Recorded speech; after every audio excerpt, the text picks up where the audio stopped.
Good evening and welcome to Gaming Ballistics Firing Squad. Tonight we are joined by Brian Engard, game designer and marketing guy for Steve Jackson Games. Brian, welcome. Hi, how's it going? Good, good. Thank you for joining me. One of the reasons why I jumped in and wanted to chat with you because we saw your daily Illuminator where you talked a little about yourself and your games and I didn't really put all the pieces together until I went and got my copy of Fate and I'm like, look, there you are, because I know that Leonard was very much involved, but I didn't really put all the pieces together. So tell me a little bit about Fate and Shadow of the Century, Spirit of the Century. So what's your history with Fate, Evil Hat, and Spirit of the Century? I got started with Fate several years ago when, so the story really sort of goes back to like the very early aughts, where I fell in with Brennan Taylor making the original version of Bulldogs, which was a D20 game. And like he'd already made the game, and I wrote a psionics supplement for it. It was about 70,000 words, and like it sold tens of copies, and we sort of went on with our lives, and then maybe 5 or 6 years ago, I saw on Facebook that Brennan was going to do a second edition of Bulldogs with Fate, and he was looking for freelancers to help him with it. So I pitched my hat in the ring, and apparently I was the only one who responded in anything close to a reasonable time. So it was like, well, why don't you just co-write the book with me? So I wound up writing half of that book, and that was sort of my introduction to Fate. I had to, take sort of a crash course on Fate. Like I knew some stuff about it, like I had been aware of it, and I knew kind of how it worked, but I hadn't actually read a Fate book yet. So I read pretty much all of Spirit of the Century over the course of like a week. And then started designing Fate stuff for Bulldogs.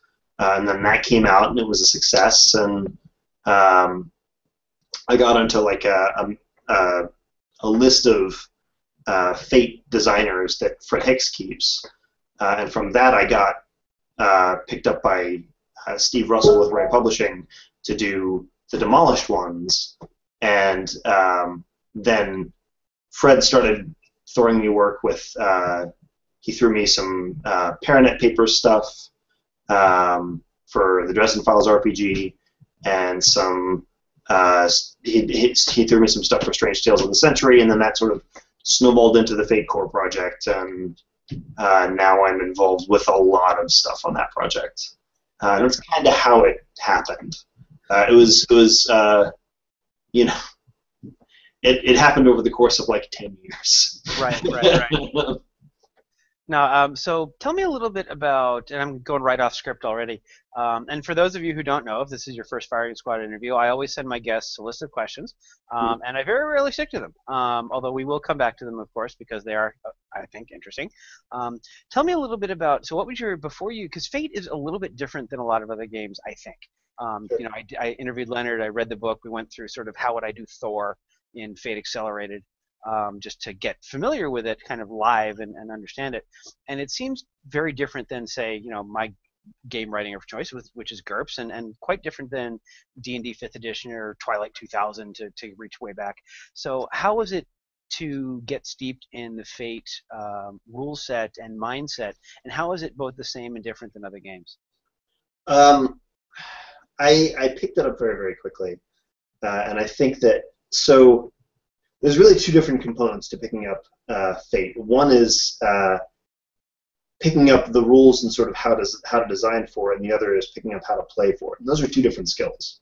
Like it's possible to know how to design for Fate and not really be very good at running it, and vice versa.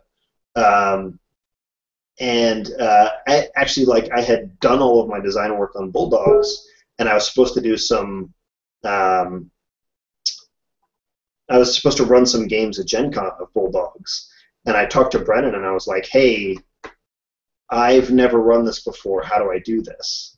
And he came over to my house, and he ran a game for me, and like once I had sort of seen it run once, it clicked for me, and I knew how to do it, and I've gotten better since then. But it's one of those things where like I had to steep myself in Fate very quickly, out of necessity, and because of that sort of trial by fire that I put myself through, I familiarized myself with how to run the game and how to hack the game very quickly, and now it's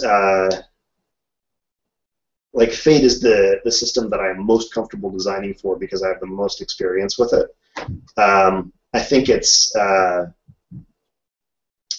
more resilient system than something like D&D that is very concerned about balance and making sure that no single character outshines the other in combat and stuff like that. Fate is more concerned with how much narrative control does each character have and does each player have, and because everyone sort of gets the same things that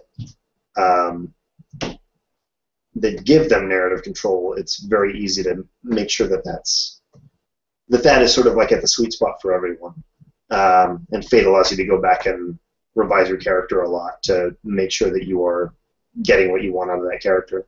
It seems like for example, Buffy the Vampire Slayer, where you've got Buffy who can slay gods and Xander Harris who's normal, missing an eye, that Fate would handle because of it's really about screen time and narrative control.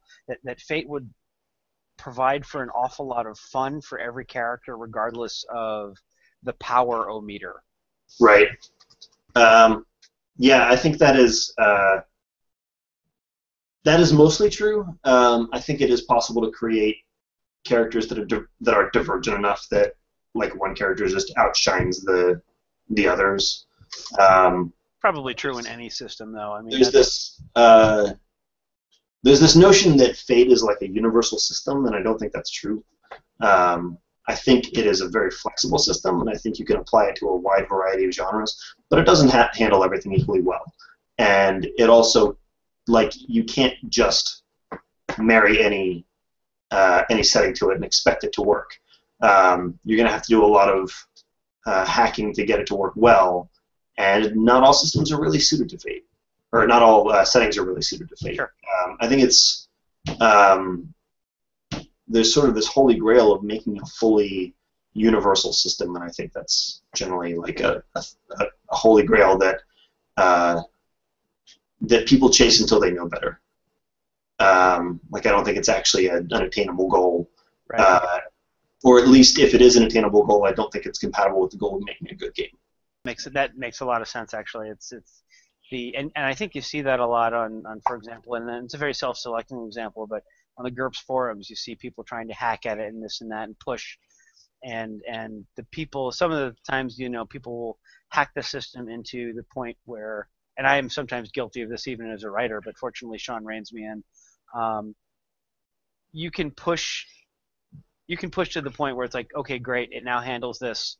No one would ever play this. I mean, you get to the table flipping even before you started rolling dice. It would just be frustrating. Yeah, I find that, like, if you are drifting a system enough that it is no longer recognizable, or if you are drifting a system enough that you have added all sorts of fiddly rules bits that slow down play, you should probably just use a different system. Right. No, that's true. Like, there are probably systems that are better suited to what you're trying to do. So. Yep. So coming back a little bit to Fate and your game designing, so how did you decide to develop an 80s extension of Spirit of the Century? Well, that was, so I should clarify that was not my choice. That was a thing that Evil Hack was planning on doing from the start. Okay. They've been planning with Shadow of the Century for a really long time. But they asked me to work on it, which I was thrilled to do because it's a really fun project. And then they asked me to step in as creative director to make sure that the game is being steered in the right direction. So, like, I didn't come up with the idea for Shadow of the Century. My job is more to help people who are working on the project come up with cool ideas, make sure that, like, deadlines are adhered to, and also to do some of the writing. Um, so like I sort of come up with the broad strokes of like this is what we're trying to do, and then we all kind of work together to fill in the details. I suddenly have this mental image of you standing in front of a bunch of creative people saying, "Perhaps I can find new ways to motivate them." I don't know. I just that's where my mind goes. My, well, that's not too far off of the first creative director meeting that I had. I'm a manager by profession as well. I'm a technical manager, so I can sort of relate. Yeah. Uh, I mean, the team is great, and they really know their stuff, and they're doing a great job. Um, and like honestly, like if I'm going to be in charge of a bunch of people, they're pretty good people to be in charge of. They're very easy to work with. So the pulp era and the pulp style are usually sort of 1920s, 1930s, and Tommy guns. How did that mate with the 1980s and big hair? Well, um, so pulp is sort of. I guess the answer to your question is they didn't so much as mate as one became the other. Like so, Shadow of the Century is a timeline advancement for Spirit of the Century. Spirit of the Century takes place in like the 20s, and Shadow of the Century advances the timeline to the 80s, and that required us, in order to be faithful to the feel of the 80s, to change a lot of what was true about Spirit of the Century. So pulp is a very optimistic genre. It's all about like the heroes are sort of like the ones who are ascendant, and they're beating back the darkness, and it's two-fisted action and very simple like moral questions. Like things are very clear-cut, and you solve your problems with super science or by punching the sapient gorilla in the nose. And the 80s are very different from that. And the way that's sort of reconciled in Shadow of the Century is that time has passed and things have gotten worse. So the Centurions are people who are born at the beginning of the century and live for the entire century and sort of remain fairly potent through the entire century. Some sort of magic helps them maintain their youth and their vigor. But that said, like the Shadow Centurions, who were born, I believe, the day after the Centurions, they become more powerful as the century goes on, whereas the spirits, the Centurions, grow weaker. So in the 80s, towards the end of the century, the shadows have started to rise. The Century Club has been forced underground, and the bad guys are kind of in charge. So that's where things are in Shadow of the Century. It's a less optimistic game. It is about like plucky underdog heroes fighting against the man, basically. And whereas in Spirit of the Century, the heroes had a lot of resources to draw on, and they were generally well thought of, and they were like everyone knew they were the good guys. In Shadow of the Century, things are much less clear. The heroes are often operating at some sort of disadvantage. Public opinion has moved against them, and they're trying to fight against an enemy that controls everything. And it's less about like, Der Blitzman is leading an attack on the U.S. We're going to stop him and turn him aside, and then the threat's over. And more about like, well, we stopped Der Blitzman's attack, but the people that he's working for are still out there, and they have all of these tendrils all over the country. And like, even though we stopped this one attack, the U.S. is still sort of financially under the heel of this organization and stuff like that. It's more it's a much darker in tone than Spirit of the Century is. Right, and that makes sense to me. I mean, I still remember, especially growing up in the, I grew up in the 80s, right? I mean, was in high school from 85 to 89, And I still remember growing up in the early part of the 80s, and we all thought that the world was going to end in some fiery nuclear cloud Yeah. at any given moment. So it was a complex time to grow up, Yeah. hair or no hair. So that's an interesting take. I like the waxing of the one group and the waning of the Centurions. Did that come about as part of the creative process in writing Shadow of the Century, or was that something that had already been pre-written into the history? That was an idea I think that Fred and Rob already had. So I may be getting a little ahead of myself here, but like they basically envisioned it as a trilogy where it's Spirit and then Shadow and then something else that I won't talk about. And they, I think when Spirit was successful, they started to think about the future of that game, and they realized that there were more games in this world that could be told, more stories that could be told. That weren't necessarily pulp stories, and so like I said, the idea for this game has existed for a long time, but it's only with the success of Fate Core that Fred and Rob were really able to say, all right, well, we have the money to do this, let's do this, and so we're doing it. Right. Yeah, it's amazing. Like yeah, I can see the sort of the same thing with the Avengers, right? I mean, it was a movie that makes $1 billion all of a sudden makes it pretty clear that there's going to be a lot more movies that branch off of that. Yeah. Nothing encourages you to diversify like success. So tell me a little bit about the Demolished Ones, sort of swishing into Lovecraftian horror mode. What was your inspiration to do that? Steve Russell came to me, and he said, I have this idea for a game, and I don't have time to write it. I'd like to write a game that is sort of a murder mystery, and then there's amnesia. Like the players have amnesia, so they're trying to figure out who they are as they're trying to figure out who the killer is.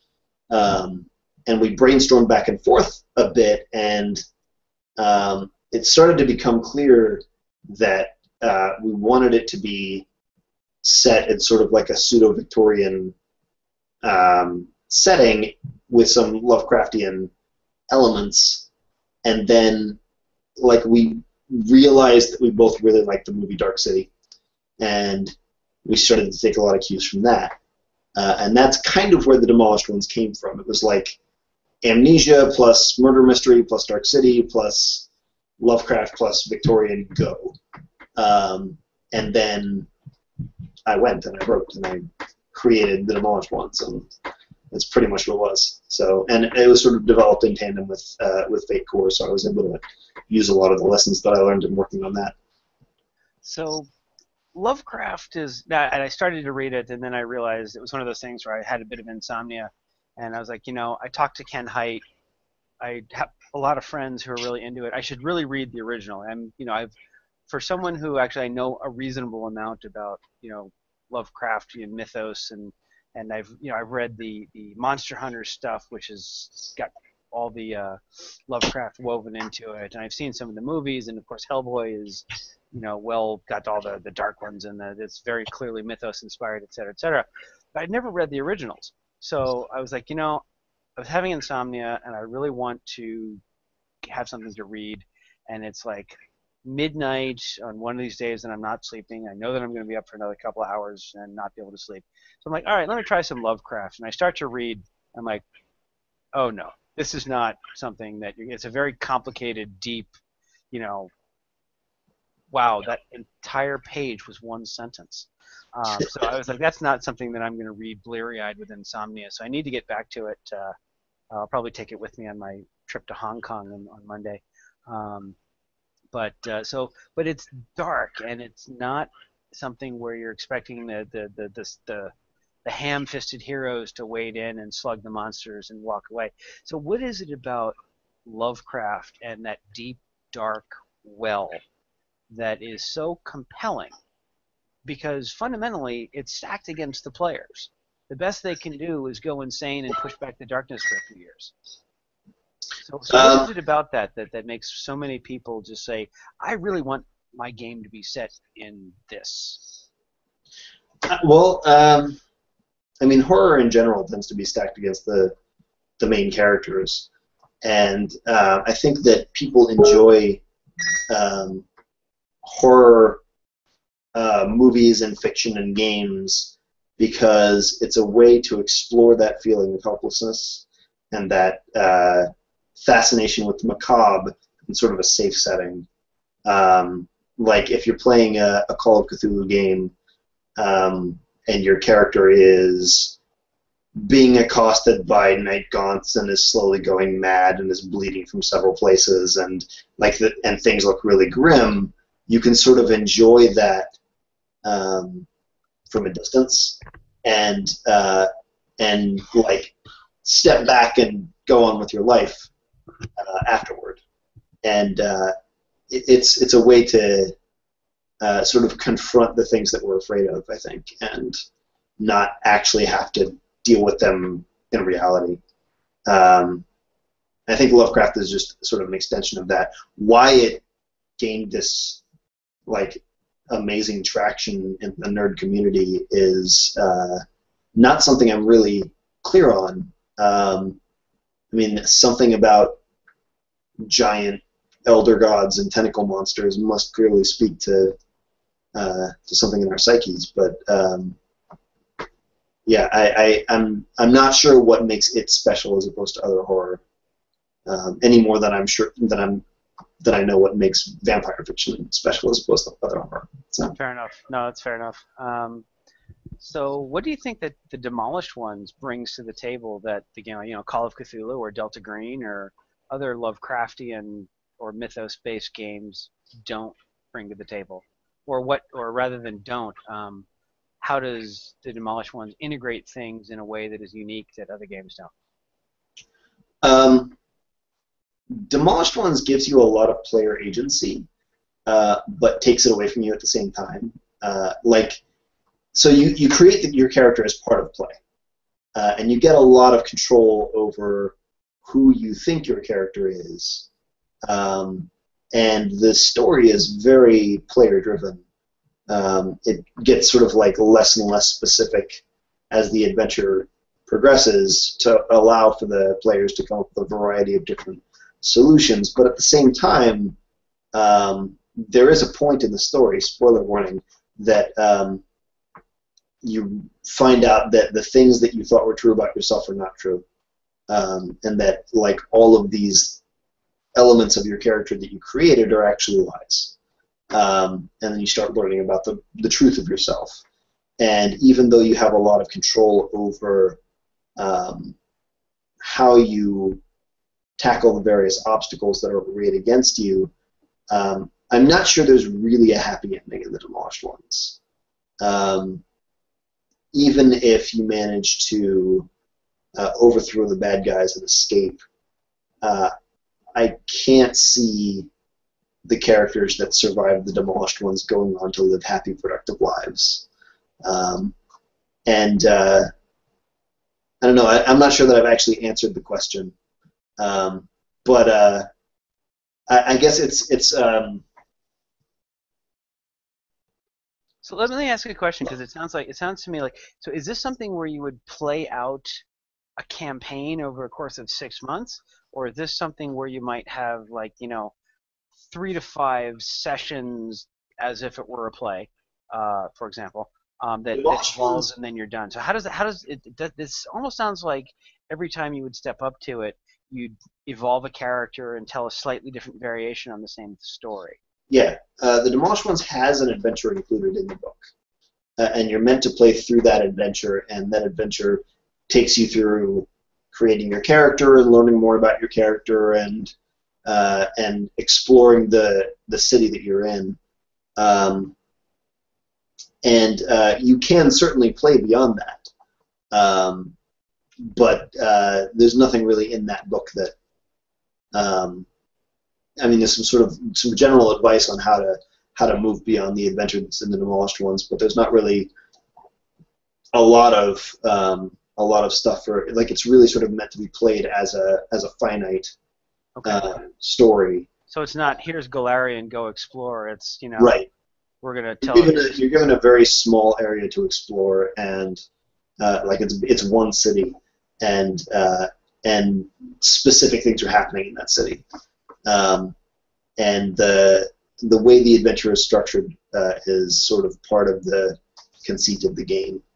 I think to sort of answer the question of what does the Demolished Ones do that a lot of other um, Lovecraftian fiction does not, is that Lovecraftian fiction focuses on the cosmic horror of being completely helpless against these unimaginably powerful beings, and there certainly is some of that in the Demolished Ones, but the Demolished Ones is much more about personal horror. It's about finding out who you really are and being horrified by it. And like basically no one in none like if you make a character for the Demolished Ones, you can be pretty assured that you're going to find out that you are a reprehensible human being within the context of that game, and finding out how you are reprehensible is part of the horror of the game. Right. It's like sort of stripping out the veneer of self-worth and saying, when we say man is a fallen creature, let me show you just what fallen means. Right. Right. Interesting. Right. Okay. Yeah. Sounds like it would be it could be immersive in a good way, and it could be immersive in a dangerous way for either the right or the wrong type of person. You need the right group to play it, certainly. Yep. You need people to buy into the idea. Okay. And to be okay with the fact that like they're going to learn that the things that they thought they knew about their character are not true. Yeah, it's and not also, exactly, not heroic escapism.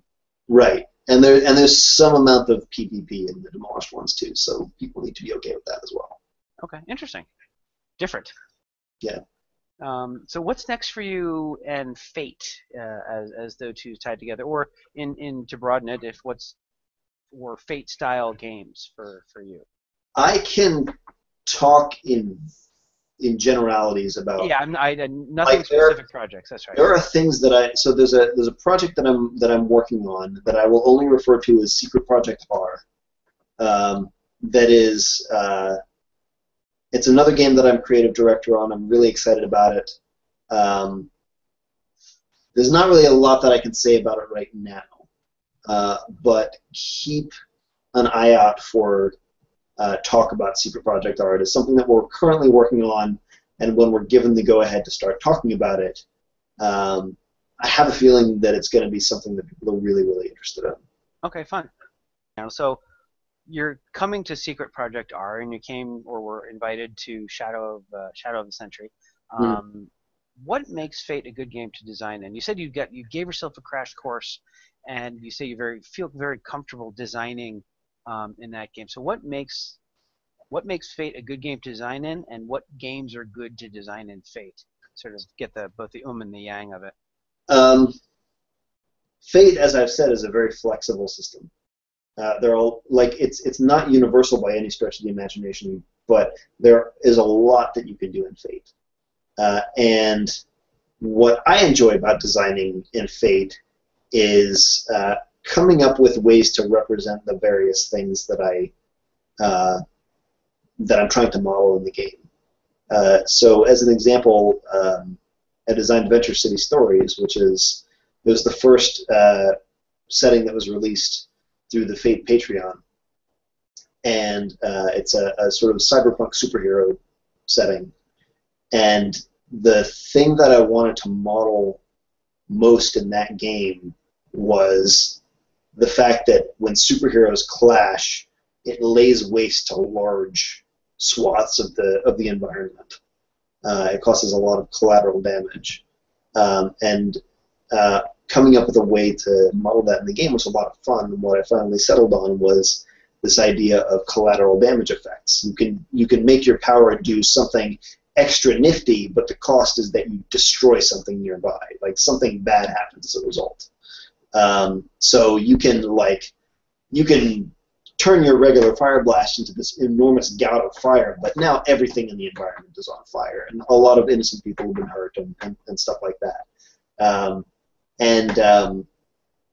Fate allows for a lot of that kind of like I've been doing developmental work on a lot of the Fate Patreon stuff that's been coming out. Like I've been helping our new Fate authors figure out how to hack Fate and making sure their mechanics are sound. And the variety of things that I've seen come out of that project is kind of staggering. Um, like when you look at the stuff that's in the Fate System Toolkit and the stuff that's in Fate Worlds 1 and 2 and the stuff that's coming out of the Fate Patreon, there's a lot of there are a lot of different ways to play Fate and a variety of different settings, and that I think is the thing that makes it a lot of fun to design for. Is that there are really only like 3 or 4 components to a Fate character, but there are a lot of ways that you can twist those components to do something different. Neat. No, that's cool. Actually, just when you talk about collateral damage, that reminds me of sort of 2 things, and they're both related. One is sort of my reaction to the movie Man of Steel, Oh where yeah, you've got clashing Kryptonians in both Metropolis and Smallville, which did not end well for Metropolis and Smallville. And the other thing is that I didn't lead him there, but I actually had an interaction with Dean Cain, the Superman from the Adventures of Lois and Clark, where he actually remarked on how it was a very non-Superman thing to purposefully throw his foes through buildings, and the amount of collateral damage was very unique for a Superman setting. They sort of did it a little bit in Superman 2, and Christopher Reeve was like, the people! It was very like Spock, the women! But, it was a very shocking thing, and then to have that kind of destruction was very jarring to me. Every time I see it, I kind of have the same reaction. I'm warming to the movie over time a little bit more, but it was tough to watch because it did not feel very Superman-y at the time. Man of Steel is a Fate game where the player playing Superman decided that he was just going to use this collateral damage effect all the time, and not really care too much about the consequences. And yeah, you're right. That doesn't really feel particularly Superman-y to me. Right. The one thing that was interesting to me, though, and now Chris Rice has to drink because he transcribes all of these, and he says every time I use my verbal tick, to say that's interesting, that he has to do a shot of tequila. And one of the previous ones, he said that I almost killed him. Anyway, one of the interesting things about it was really that I think it sets up a lot of the complicated interactions that the other superheroes will have with this earthbound god pretty well, because the government doesn't necessarily trust him because, he's worse than any terrorist attack that has ever occurred in the history of anything. Yeah. He leveled an entire city, right? It wasn't just 9/11 and the World Trade Center and the building next to it. It was all of downtown New York, or I think in this particular case, I think Metropolis bounces around. I think it's somewhere between Kansas City and Delaware. But in any case, it's easy to see, for example, in Batman versus Superman, where Bruce Wayne would look at this guy and say, he is not setting one foot in Gotham City ever, no way, no how. Yeah. Right. This guy is as much as a threat as any bad guy ever dreamed of being, and that's if he sneezes at the wrong time. Yeah, it's kind of this thing where, like, he saved the world, but he completely destroyed an entire section of Metropolis, and he clearly has the power to do that whenever he wants to, and there's really nothing that anyone can do to stop him. So you just have to kind of take him at his word that he's going to do his best. Right. And that's terrifying. No, exactly. Especially it's terrifying for governments, and I'm sure it's terrifying for a lot of the pseudo-mythical people who, I actually know a bunch of, or have interacted with CEOs, and they wish they had the power that is always ascribed to CEOs, and I'm pulling all the strings, no. They wish that they could control things the way that a Lex Luthor or a on the good side of things, an Oliver Queen or a Bruce Wayne can theoretically do it. But yeah, there's an awful lot of wild card there that would be. So it'll be interesting to see how well they develop that, because if they do it and drop it, it's a waste, because they really crush some of the Superman mythos to tell that story in that way. And so if they don't pick it up and run that football all the way to the frickin' end zone in a satisfying way, I'm going to be pretty tart. and I'm sure that'll matter to a lot of people. But I'll be disappointed with if you're going to do something like that to the story, you better go the whole way and really make it interesting. Sure. Okay, so that was a digression, but it was fun. A little nerdity there. So let's talk more about you. So Okay. Becoming, that's something that you have written and self-published. Yes. So talk a little bit about the general premise of this game, which seems, based on your description, really interesting and different. And so tell me a little bit about what Becoming is, for those, including myself, who aren't aware of the intricacies of it. Okay. Becoming is a game in which a single hero is trying to complete a quest, and the forces arrayed against him or her are trying to tear the hero down over time.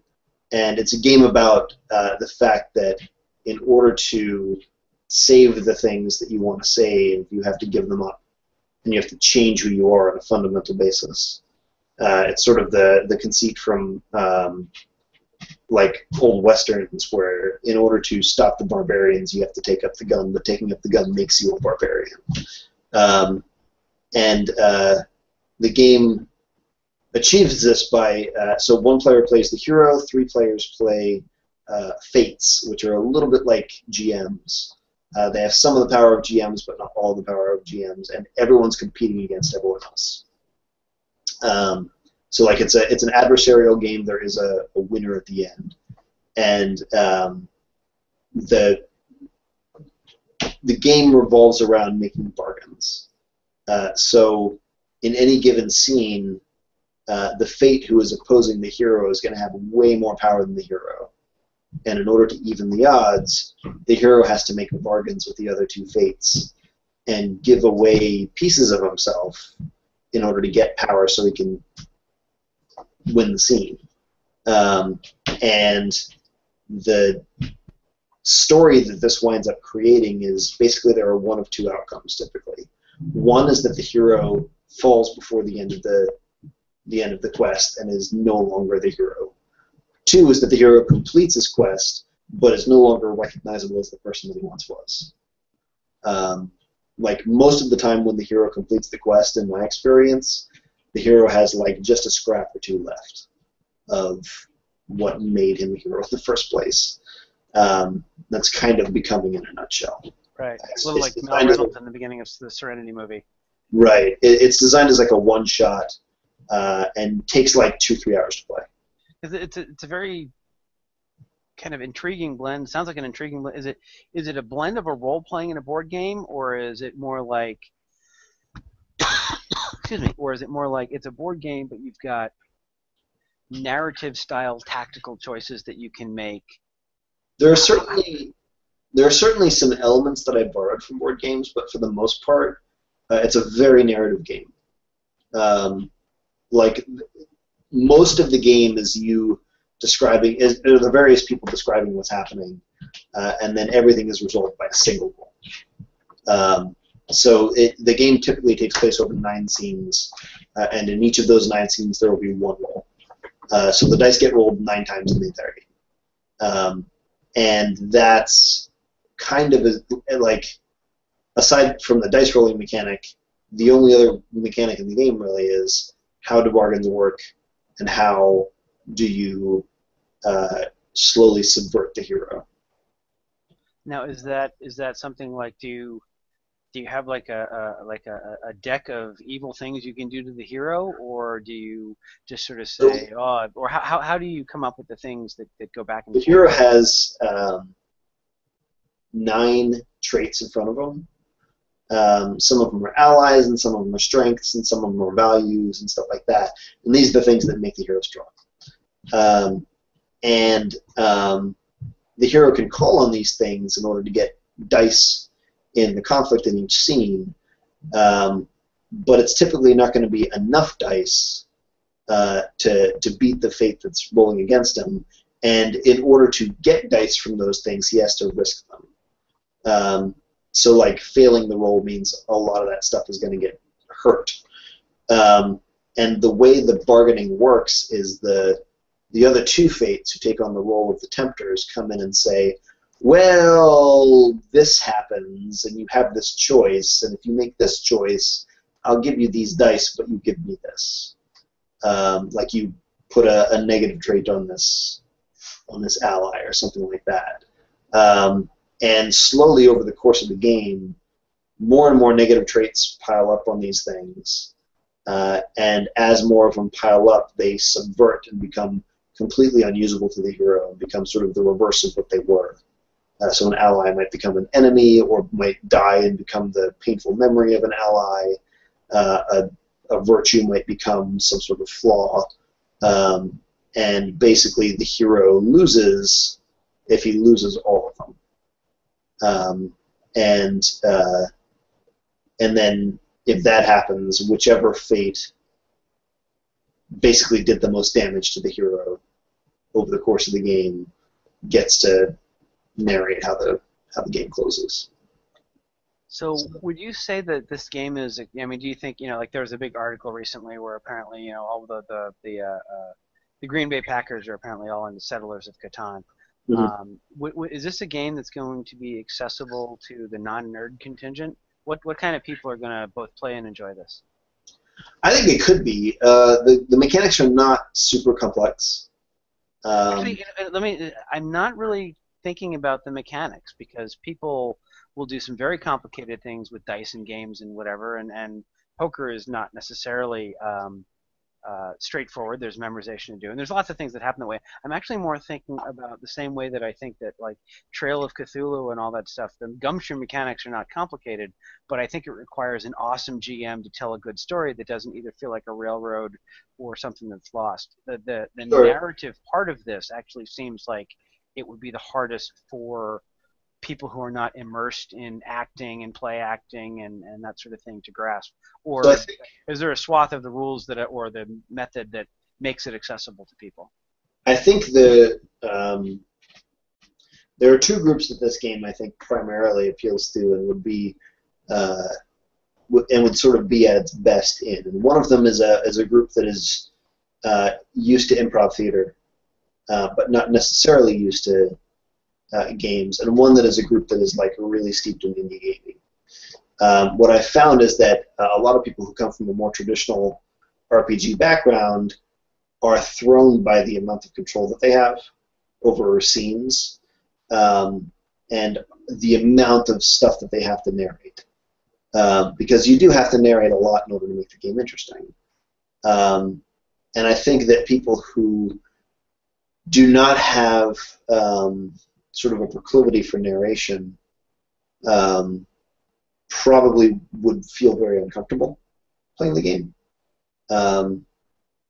It's a game that requires all four of the players to really give everything, right? It requires, like, you can't just sort of sit back and wait for things to happen, because if you do that, you're going to lose. Like, if you're just sort of observing, you're not going to do particularly well in the game. It works at its best when everyone has sort of like bought in and is willing to sort of give equal voice to the characters in the story. It sounds to me a little bit like that there's a third group who would really like this, which is writers.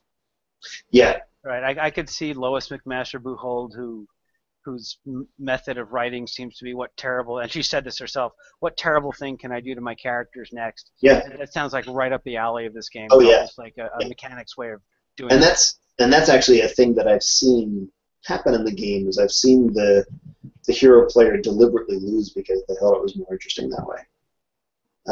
And that's really like part of the intent. Is like, yes, you can win or lose, but ultimately, what everyone's getting is a really cool story. And the only thing you win by winning the game is the ability to narrate how it closes. Interesting. Okay. I do think that like a group of writers who all sort of like know a lot about storycraft and what makes an interesting story would probably have a lot of fun playing this game. Cool. Cool. So I'd like to segue a little bit into the business side of things, but still stay on Becoming for a little bit. You decided to self-publish Becoming. Yes. Why did you go that route? Um, at the time, it felt like something that I needed to do. I really wanted to self-publish something. I wanted to. I had this desire to sort of bring something from concept to fruition, and sort of be the one running the whole thing. And I wanted to run my own Kickstarter. Okay, sure. And I learned a lot during that experience. I have not yet decided if I want to do it again, but I'm glad that I did it. I also think that I have a feeling that there are not a lot of companies that would publish Becoming, because it is a game that appeals to a very particular kind of person. Like, it doesn't have a lot of mass appeal. Right. So. Right. So what do you think that what did you learn? If you were going to advise people who are like, oh, I'm going to write my own game, I'm going to self-publish my own game, I'm going to run my own Kickstarter, in your classic business school thing, what are the 3 things that are awesome about that plan, and what are the 10 things? Because it's if it were easy, everyone would do it, right? And when I was in mini B school, they said, here's my advice about joint ventures, don't, right? And probably the general advice about self-publishing is don't. Kickstarter, based on the amount of some of the interesting ones that you see out there, is probably cautious, if not don't. So what is it that you learned, things to never do again, and what are the real things that made you say, yeah, this was in the end, this was the right thing to do, and then here are the great things that happened because of that? I would say, first of all, don't expect to get rich. I have made a profit on Becoming, but it's a very, very modest profit.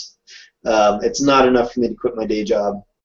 It's basically enough to sort of cover the costs of making the book and have like a little bit of extra money to buy a couple of video games with. Just enough to tempt you to do it again. Yeah, like, it's not, I mean, it hasn't been any kind of runaway success for me, and those runaway successes are very, very rare. And the thing about Kickstarter is, when you do have a runaway success, that doesn't necessarily mean you're going to make a lot of money in profit. Like, if you look at the feeling with Ogre, actually, well, yes. which made almost $1 million, but it was so huge. Yes. I very much get the feeling that net, Steve thought it was an awesome game, but boy, that could have been a lot more profitable, if at all, than it was. We're really glad we did it, but Ogre is, for the most part, a way to thank the fans. It's not really a profit device. And it was not meant to be, right? When you start off with, hey, give me $5,000 or $10,000 or $20,000 to republish a 30 or 40-year-old game in its original format, and then it explodes into what was almost a 7-figure take. And as Steve said, it could have been a 7-figure take had they decided to keep going, and you guys wisely, I think, said, okay, enough. At some point we actually have to do this monster. And Fate Core is sort of the same way. It made about $500,000. But Fred tweeted not too long ago, like maybe last week, that after all expenses and salaries had been paid, this year Evil Hat made like $400 of profit, which is not a lot for a company to make. But it was sort of what he was shooting for, maybe a little bit better than he was shooting for, so he's pretty happy with it. But it's like even a runaway success on Kickstarter can cost you a lot if you don't plan well. Right. Well, there are 2 parts to profit, and revenue is only one of them. Right. So there's a really good blog post that Ryan Macklin wrote not long ago on his blog that talks about all of the things that can eat up your money and time that you don't plan for when you're self-publishing. And, like, for example, when I was doing Becoming, I had, like, all of the writing written and edited, and I had most of the art, and I was ready to go to layout, and I realized I didn't have an index. And I was like, I didn't budget for this. I have no idea how to get an index. And I asked around, and I got the name of an indexer, and paid for an index, but it's like it was one of those things that I had just not planned for. And it was extra money that I had to spend and extra time that I had to spend that I didn't realize I was going to. And you have to plan for things like, if you're hiring freelancers, not all of them are going to get things to you on time. Right. And even if they do, you might not like it. Right. You might have to do extensive revisions. And I mean, there are a lot of not hidden costs, but costs that a lot of people don't realize are there. Right. When it comes to writing, self-publishing a game and doing a Kickstarter, and self-publishing in general. Like this applies to fiction too. And one of the things that you absolutely have to realize that you need to do is pay yourself for your own time, because it has value, and you're working on the project like everyone else. If you're going to pay your editor, then the person who does the writing needs to be paid too. And if that's you, then that's you. That was another thing where I was like, oh, I just did all this budgeting and I realized that I'm not paying myself anything. And in fact, this is going to cost me like $2,000. What am I going to do? Yeah, I mean, there are a lot of costs associated with bringing a project to fruition, and you need to do a lot of planning, and you need to talk to a lot of people who have done it before, so that you can get their take on how to do things, and you might also get some recommendations on who to use for things. But if you just sort of go into it thinking, oh, Kickstarter will make the money that I need, and I'll just write and then get someone to edit it, and it'll all be fine, you might wind up in the hole. You have to be very careful about that. No, that makes a lot of sense to me. Actually, I just wanted to make one more comment, which is about the business, and we'll be talking. I want to ask you a little bit about the gaming market and some of your insights as a not about Steve Jackson Games, but as a marketer who does professional marketing in the role-playing games business.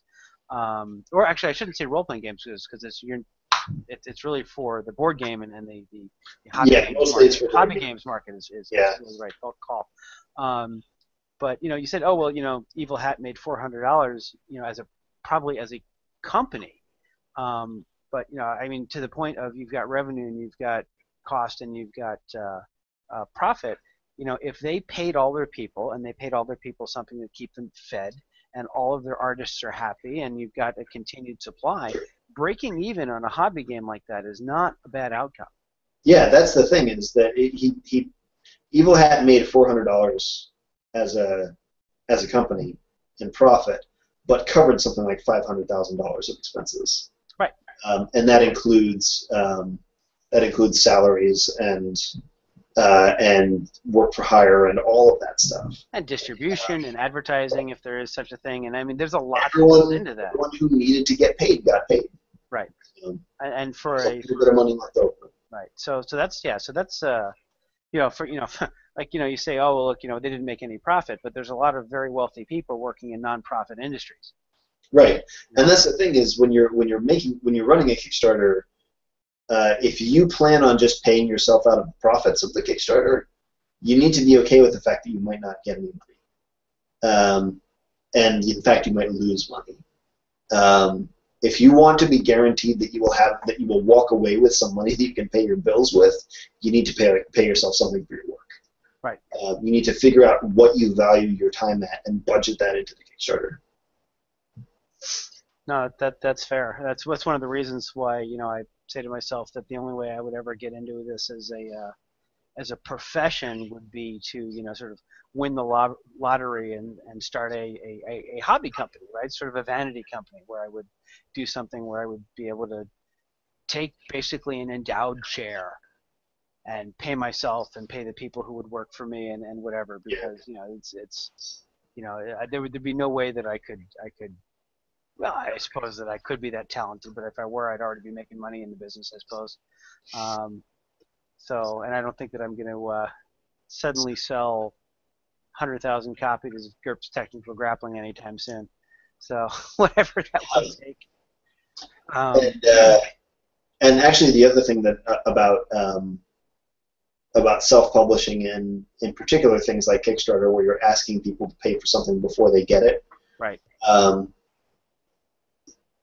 be realistic about your timeline, and then add a buffer. Like I've backed a number of Kickstarters where they had a very optimistic projection about when they were going to get the final product to someone, and they just blew that by a number of months or years. Or even years, right. Yeah. And you And feel the wrath of Eric Tenkar. right, people will basically react in one of two ways to that. They will get really angry and start ranting on your Kickstarter message boards, and everything will look really negative there, or they'll forget about you. And that's almost worse. It's being unrealistic about your timeline and over-promising and under-delivering in terms of when you're going to get things to people is a really good way to burn goodwill. Correct. Like if you plan on doing a second Kickstarter, you're not doing yourself any favors by doing that. No, and you know my job is technology research and development and deployment, and you know the general rule is okay, write down your timeline, multiply that timeline by 1.5 minimum, and you will probably only be a little late. Yeah. You could be Pretty much. a lot late.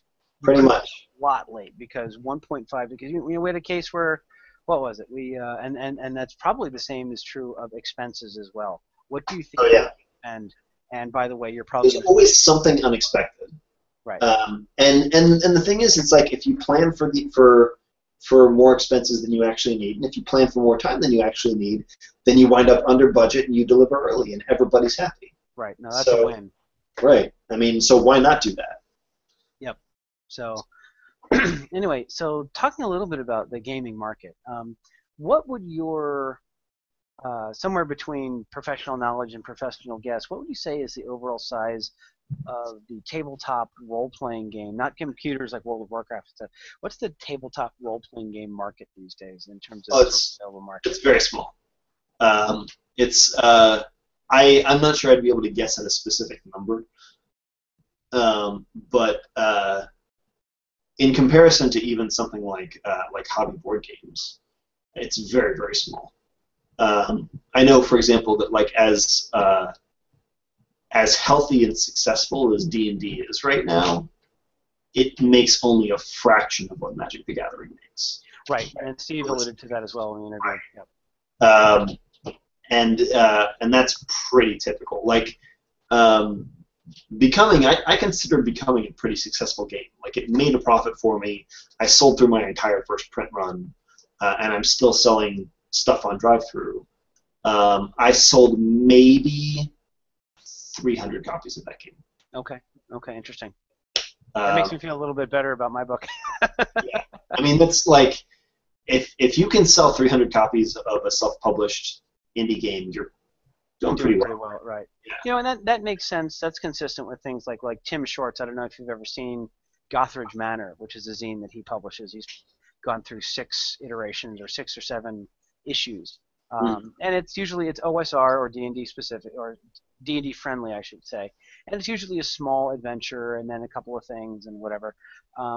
But yeah, I mean, I bet that he only goes through a couple hundred copies, and it's very well done, and he gets some really cool people to contribute.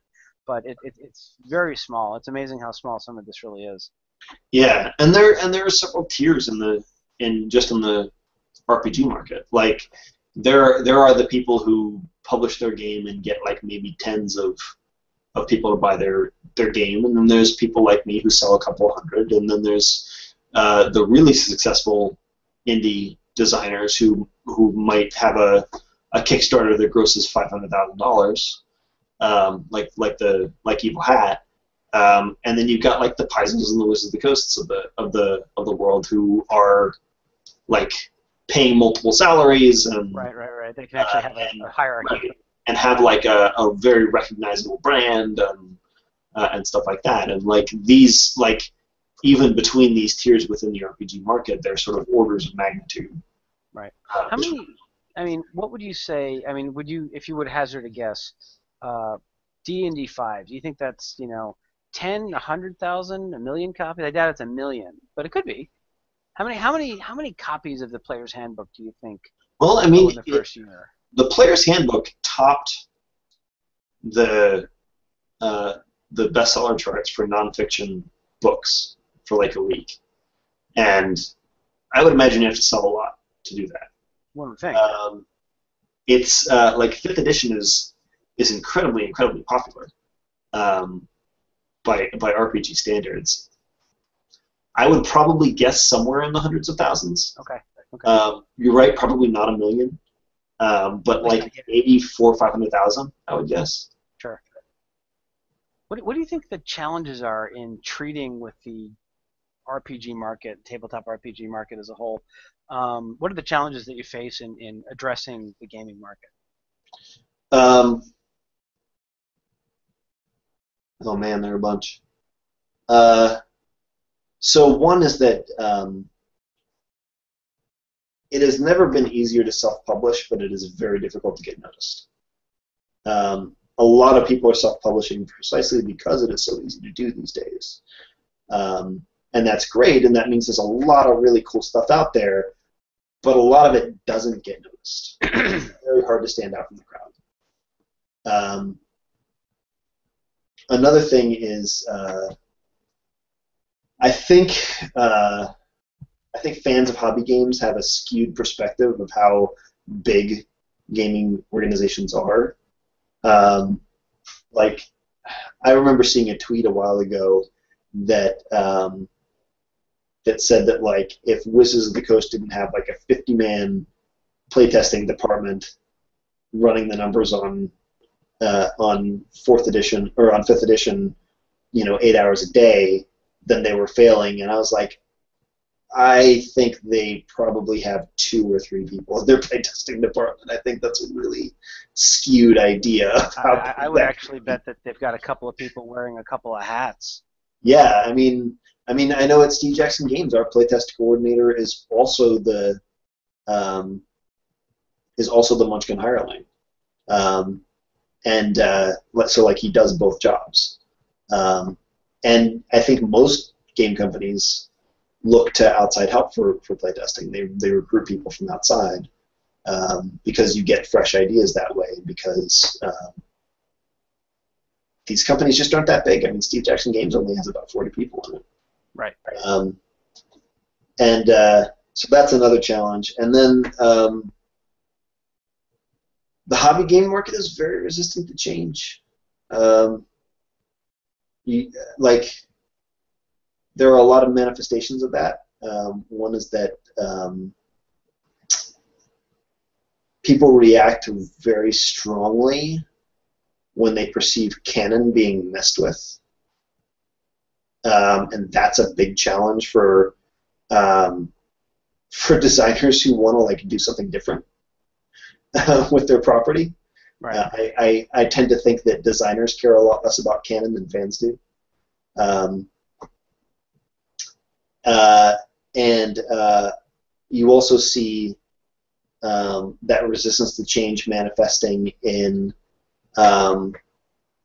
the fact that like sexism and racism are still huge problems in this industry. Like I can count on the fingers of 2 hands the number of female game designers that I know, and the reason is because they are frequently forced out of the industry.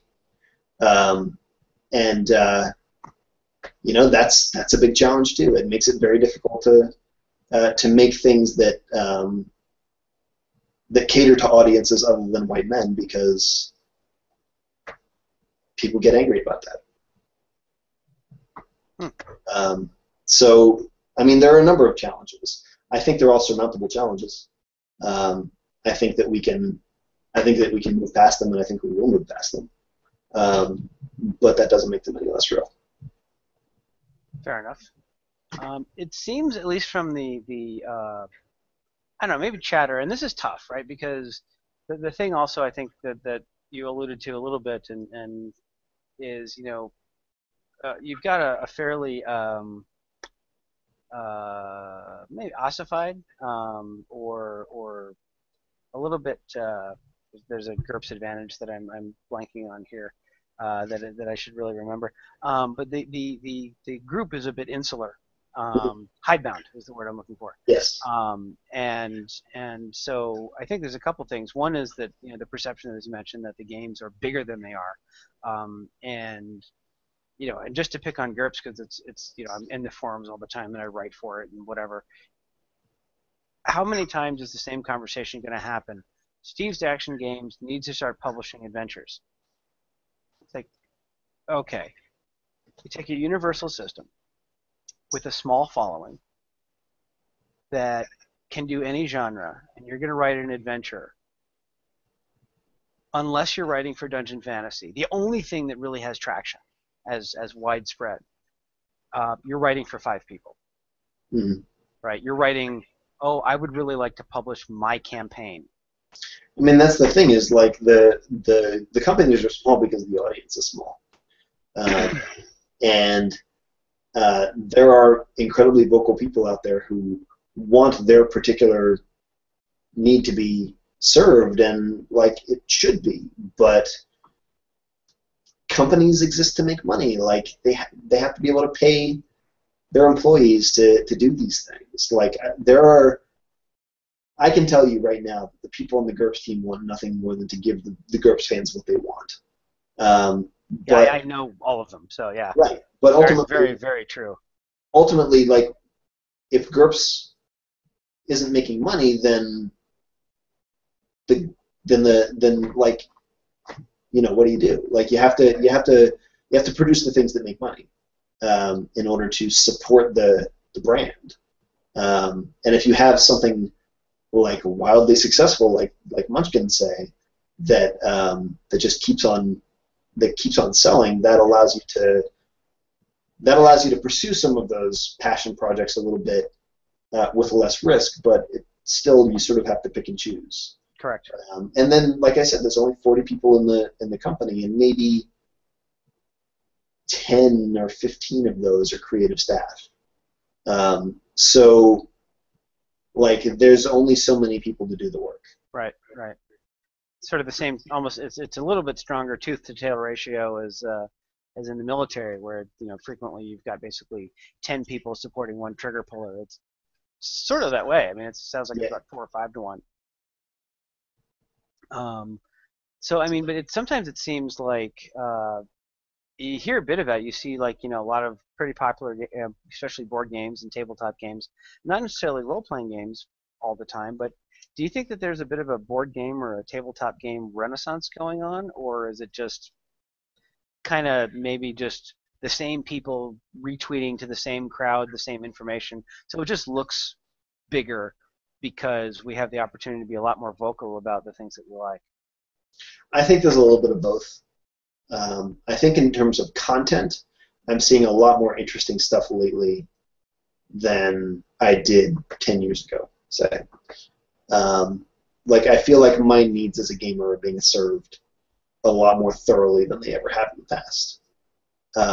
So in that sense, yes, I think there's sort of a tabletop renaissance going on. But I do think that the nature of social media and internet forums and all of these ways that we have of communicating with the communities that exist around these games tend to create echo chambers.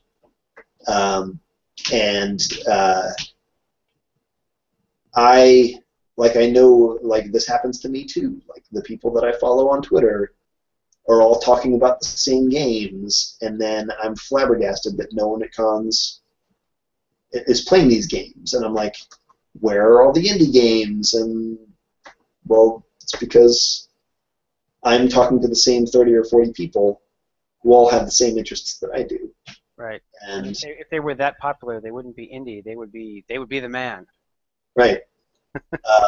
So, like, I think that echo chamber effect, which has existed really since the internet started,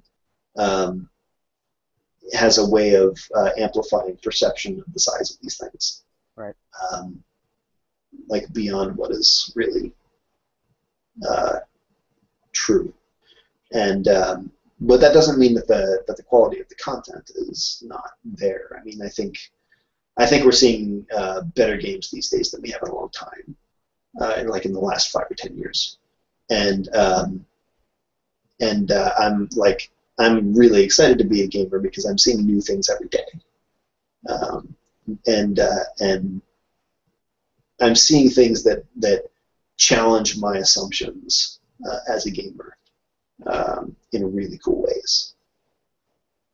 So one more market question that I want to throw out as kind of maybe the last thing that we'll talk about, which is I recently came across a statistic that fantasy sports, fantasy football, fantasy basketball, people who will get together, obsess over stats, follow through on those stats over a long, call it a plot arc that lasts for a certain number of games, they interact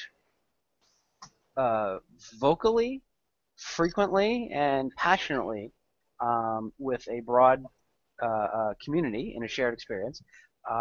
40 million people play or are involved with fantasy sports, and they each spend a bit more than $100 a year on that hobby. That's a $4 billion market. How do we convert or capture that kind of revenue in RPG land? Because I have to figure that the overall gaming market, including Paizo, including Wizards of the Coast, and then probably the next 10 or 20 companies, maybe sum to a fraction of those two. And as you mentioned before, some of it doesn't even touch Magic the Gathering. Right. How do we look at what is basically the fantasy sports, the people who do fantasy sports, in a way they're natural gamers. I would actually almost go so far as to say they're natural GURPS gamers because of the obsession with the stats and the numbers and whatever. It's a big market. It's $4 billion, right? That's a chunk of change that could support a lot of creative thought, a lot of different direction. How do we convert that? How do we capture? How do we tap in to that kind of popularity? Well, I guess if you knew that, you wouldn't. That is, it's. Lenny Balser and I have had a number of conversations about this very topic. So the thing about fantasy sports is that it is tapping into something that they are already interested in. Like the people who are interested in fantasy sports are already watching football or baseball or basketball or whatever. So fantasy sports, like playing their fantasy football league, is not like an additional level of effort beyond just watching those games that they aren't willing to put in. And the second thing is, I think in most of those cases, there's the potential to make them money,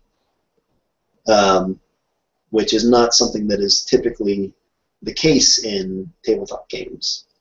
And third is whoever levels up first gets the $100 pool. Right, exactly. And the third thing is that it's very easy. Fantasy sports are very easy to track. There are apps on the internet that do it for you. And the same cannot be said of tabletop gaming. Certainly there are games that are very simple, but there are also games that are very, very complex and that scare people away. And then there are themes that are very accessible and themes that are not.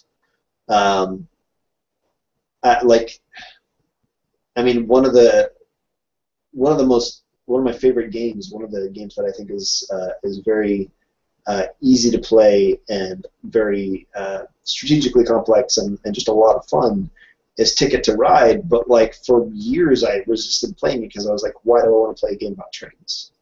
I'm not interested in trains. And then I played it and I was like, oh, I see. I understand why I want to play a game about trains. But that hesitation exists in the non-gaming market like 100-fold, right? Like it's like a lot of gaming, a lot of sort of geek culture is starting to become more normalized. with like the Lord of the Rings movies and the Hobbit movies and all of the Marvel movies and all of these very nerdy pursuits becoming mainstream.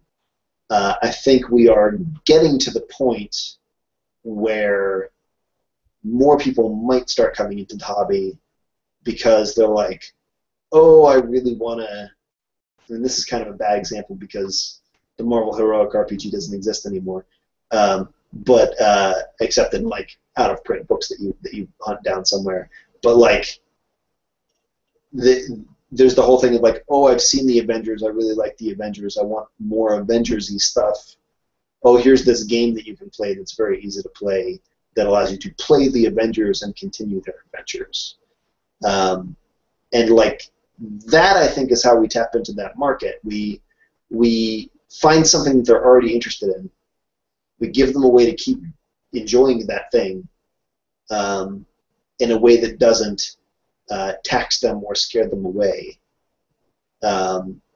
Because the simple fact of the matter is that not everyone has the wherewithal to game. Like, I know, like, my parents will play some games, like they will play Trivial Pursuit, and they'll even play Cards Against Humanity. I just found out over the Christmas break that they own a Cards Against Humanity set, and that blew my mind. But if I sit something like Munchkin down in front of them, they're like, I don't understand this. I don't want any part of this. No, I get that. It's funny. It's not funny to me, but it's someone can laugh at this. But I for the better part of at least 6 months, if not a year, I had D&D 5 on my wish list because I knew that it was going to be big, and I started to play D&D type games with swords and wizardry. And I'm like, I need to participate in the broader hobby. There's more to it than GURPS and whatever. And so I had this on my wish list forever. And my birthday came and went, and Christmas came and went, and I did get it, but I didn't get it from my parents. I'm like, I am technically a gaming professional. I have a reasonably popular blog. I've got published 8 or 10 times. I've got a book of my own. I do all this gaming journalism.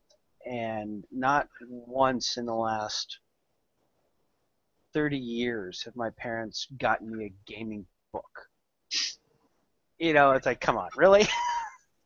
My in-laws stepped up to the task, but but that's not a sob story, but it tells the reluctance of a large swath of the people to even dip their toes in that culture.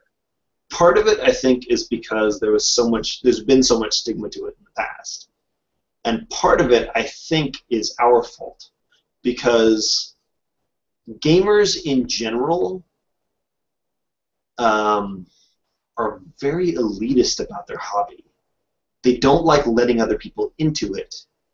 And there are a lot of people who would rather sneer at non-gamers and push them away from the hobby than welcome them into it.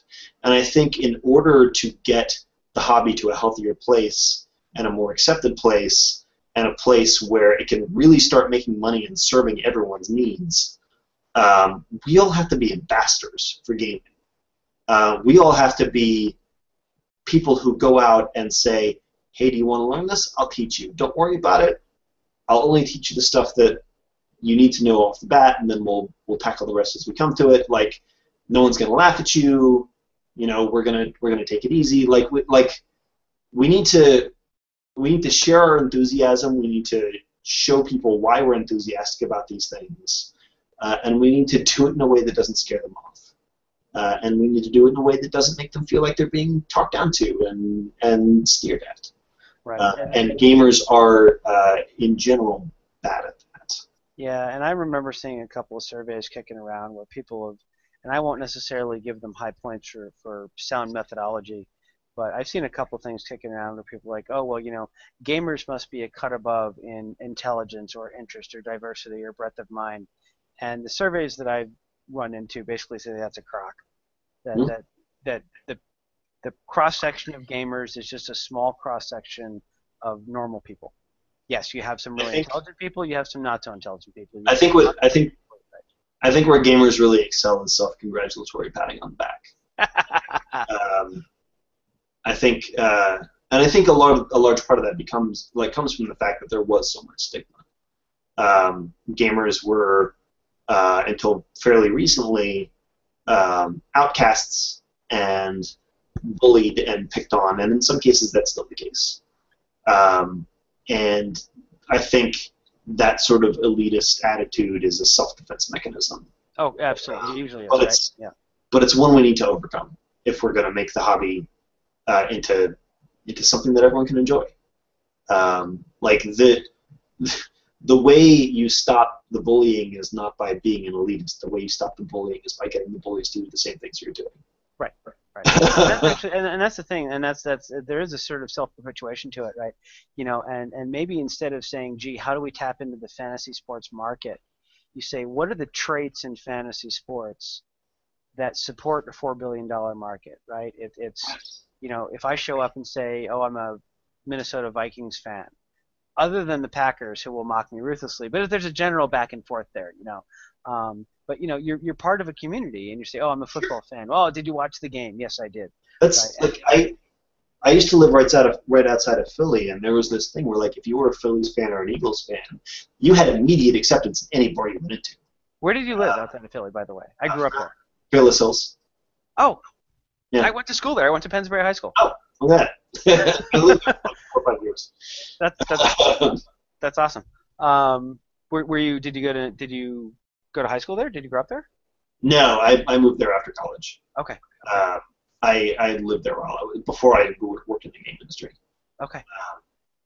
But yeah, like that's the kind of thing we need to foster. We need, like, if someone walks into a game store, we need to not be like, oh, who is this person? Does he or she really know how to game? We need to be like, welcome, friend. Let me show you what's going on here.